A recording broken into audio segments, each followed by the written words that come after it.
deep sea divers. What are your horror stories? I wear contacts, so getting water in my mask is extra bad, as I can't open my eyes underwater. Shortly after being told about a shark colliding with my friend from behind and removing his mask, I am pretty scared about this. Not sharks in general. And I see a shark heading for me. They are curious. They often shoulder bump you as they turn at the last second. But she wasn't changing course. I stayed calm and still as long as I could, and at the last second before she hit my mask, I ducked. Except instead of ducking under, I just headbutted her right in the nose. Everyone saw and thinks it was the funniest thing ever. I may be the only person alive who headbutted an 11-foot shark in the nose, but it was because I was scared she would take my goggles off. Free dove to about 160 feet in Dean's Blue Hole in the Bahamas. It's where a lot of the free diving world records are set. Super neat place. Google a picture. Anyway, I'd never really been past 100 feet free diving, but this was the perfect place to do it. No current, there's ropes to keep you straight and allow a slight pull back up. Scary part is that you become pretty strongly negatively buoyant after like 60 feet. So you're basically hauling ass down while doing nothing and using very little air. So I'm dazed out a bit, feeling good and counting the lines that mark depth, and all of a sudden feel pressure, like my trachea is going to collapse, and wake up and realize I've counted to the line that's around 160 feet or so. Very scary moment, because I wasn't sure if my body could take the depth or if I had gone too far and wouldn't have enough air to get back up, which is a much slower and more air-intensive process. I got the bends once. I was careful. Followed my charts and my computer, had appropriate depths and surface time, but I didn't drink enough water, so I was all out of whack. Felt fine until I got home, mild headache. Then I woke up and it was just pain in my left arm. Elbows, fingers, couldn't even bend them without bad pain. My headache was intense and I was so dizzy. Called my older, more experienced dive buddy and I got rushed to the hospital. Docs got me hooked up and fluids, checked my dive logs while the decompression chamber was set up, and then got me in there with a nurse, 8 hours in a tube about the length of a car, but as wide as maybe a double bed. I was on oxygen and hooked up to an IV, and it was so loud with all the air rushing in. As soon as I got to depth, the pain vanished. It was crazy. I'm fine now, obviously, but I wasn't allowed to dive for a month, which sucked. But hey, the dives were pretty great. Diving the day before a hurricane on a small South Pacific island. Out of nowhere, a black and white sea snake, venomous, wrapped itself around my arm. Apparently, this happens from time to time before major storms. They can sense it and look for things that are heading towards the shore so that they don't have to put in so much effort to get out of the sea. As soon as I was in the shallows, it uncurled and headed up the beach where it hid under a breadfruit tree. I thought I was going to get bitten to death by a snake at sea. Turns out I was just a taxi for a very calm but rather rushed reptile. Well, here's my story. I was diving in a local pond with a group of much more advanced divers, cave divers, than I, just an advanced certification at the time.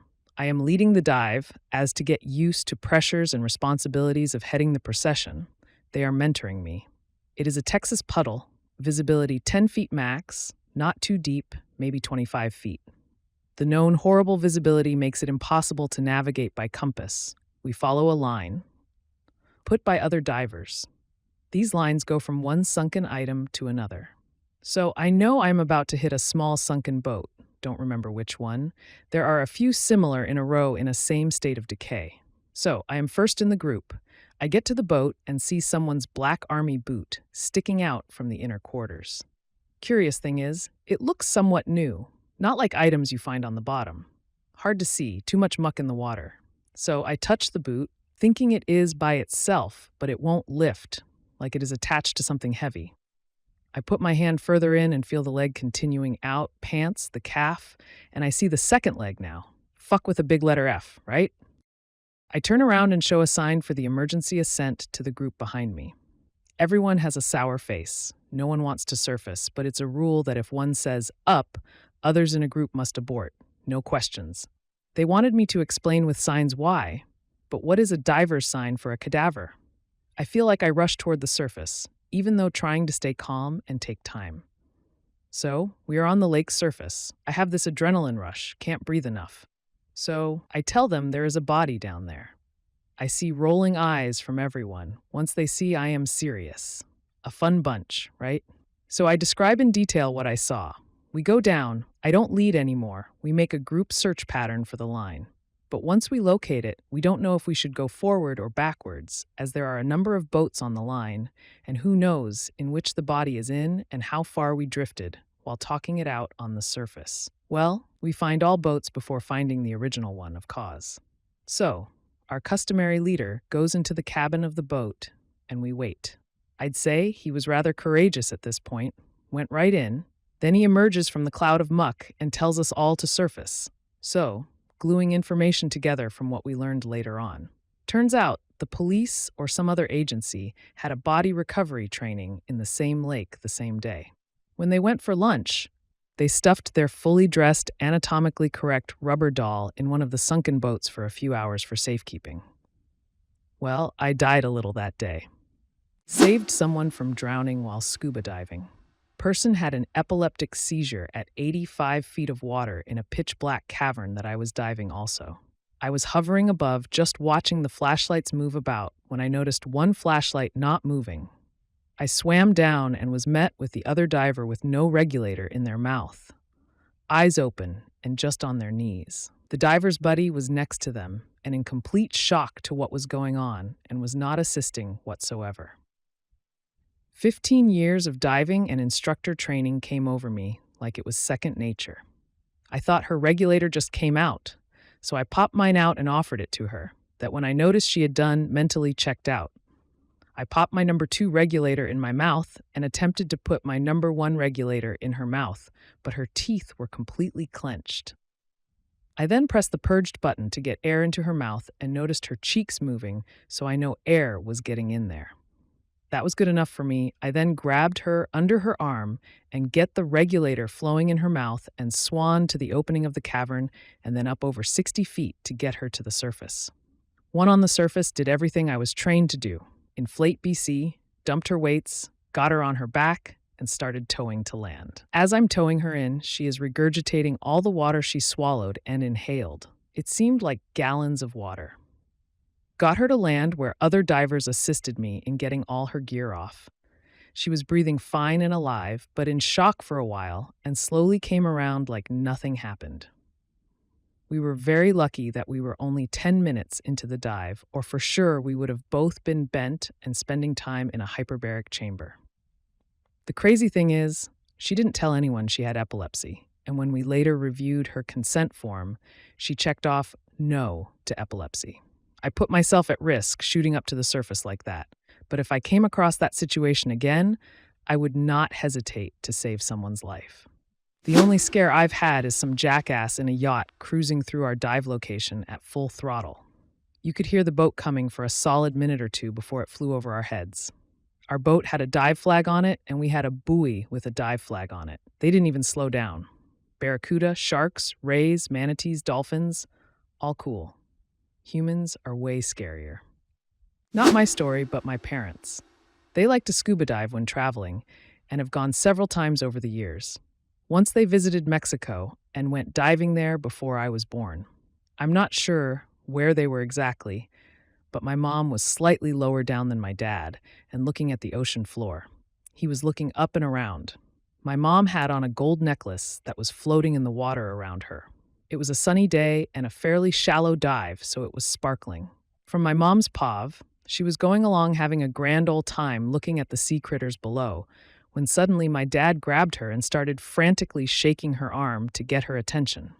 She looked up and a barracuda was directly in front of her, closer than was comfortable and staring intently, scary teeth on full display. It was focused on the shiny necklace and was just hovering there, transfixed. She slowly moved up her hand to cover the necklace, and they slowly and calmly moved away from it, and it took off without bothering them anymore, but still pretty unsettling, and taught my mom to be a little more aware of her surroundings when diving. I dive a lot, several times a week. My area has a lot of theoretically dangerous things: sharks and barracudas, morays and stingrays, blue-ringed octopuses, cone snails, box jellies, siphonophores of all kinds, sea snakes, stonefishes and scorpionfishes, venomous catfish, crown-of-thorns starfish, and various sea urchins that can hurt you in several different ways, titan triggerfish, and so on and so on. But only one thing has ever got me. Twice. Are you ready? Clownfish, like Nemo. They are territorial and brave, and will get in your face if you're near their anemones.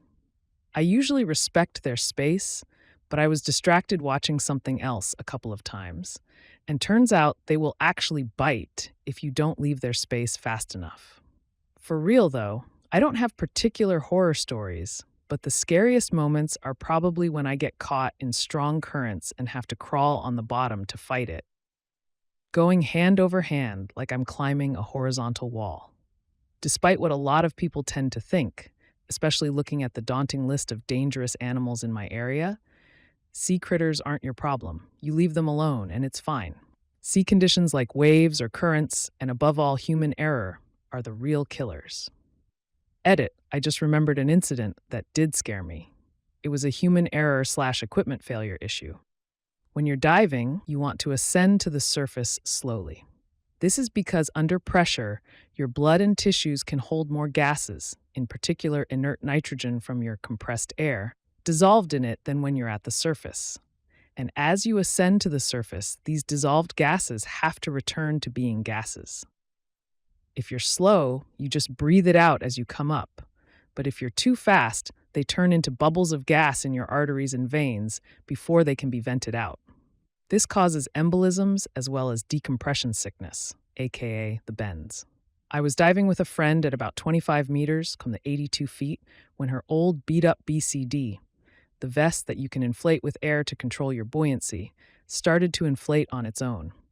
This has happened to me before as well, but I just disconnected the air hose from the BC immediately and carried on, and went on to do about 10 dives with a busted BC that I only inflated manually.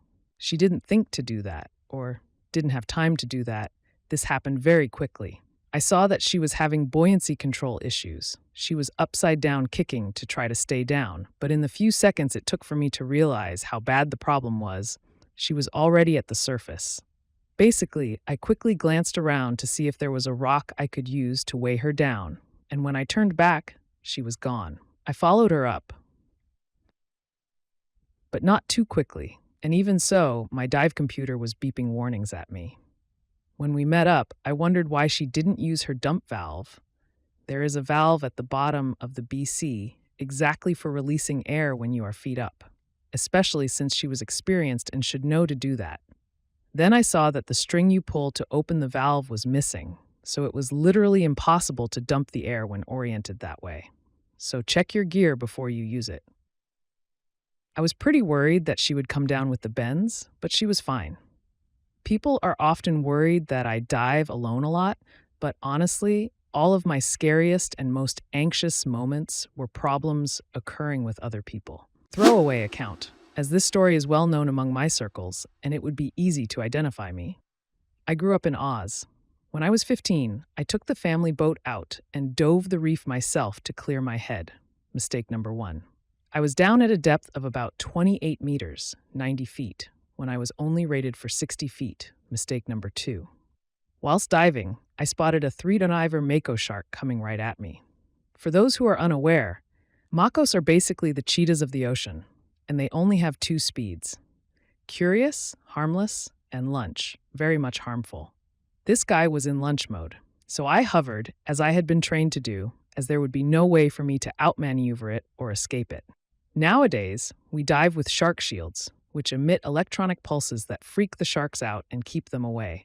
But back then, what we used was essentially a chainmail sleeve. The idea being that sharks hate the taste of metal, so if you give it your arm, it'll bite down, decide you're gross, and move along. So I wait, and it comes, and I do a perfect move to give the beastie my arm. Just before the crunch, however, it occurred to me that I had left my sleeve on my bed. Mistake number 3. I had my kelp knife drawn and stabbed it right as it bit me. It swam off, and I was alive, however. Now I had a series of problems. First, I had huge open gashing wounds on my arm from the bite in open water and was trailing blood everywhere. Second, once the shock wore off, you realize that you're in salt water and salt and open wounds don't feel good. Third, in a panic, I dropped my weight belt and shot up to the surface without any sort of waiting period. Hello, Benz. Mistake number 4. Fourth, because I hadn't been paying attention to the currents, I was approximately a quarter mile downstream of my boat, which means I had to swim up to it. Mistake number 5. 5. When I got to the boat, I really started to wish I had done as my dad had said and had the comms fixed. Mistake 6. Or that I had upgraded the first aid kit like I had been threatening to do. Mistake 7. So I end up racing back to shore with nothing more than a tourniquet to staunch the bleeding. Long story short, my series of unfortunate self-inflicted events earned me 172 stitches, boatloads of physical therapy because the shark had actually bitten down on my tricep and detached it, and easily identifiable scars on one of my arms for the rest of my life. Oh, and I lost my deceased grandfather's favorite kelp knife that he had left me.